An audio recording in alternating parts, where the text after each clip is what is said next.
এত খানি কে খাইতো এদিকে এমন লড়াছাড়া ঘুরি ঘুরি রয়েছি।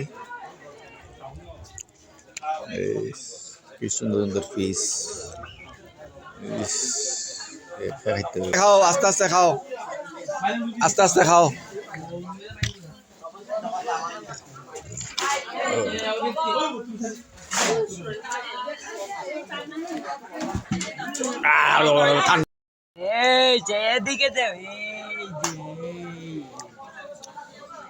দেখুন এই নাতি সকল আমার পিঠা করে।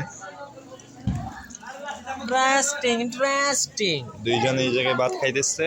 খাওয়ার মেন রিজন হচ্ছে ওরা আজকে অনেক কাম করছে সকাল থেকে দুপুর থেকে বিকাল পর্যন্ত।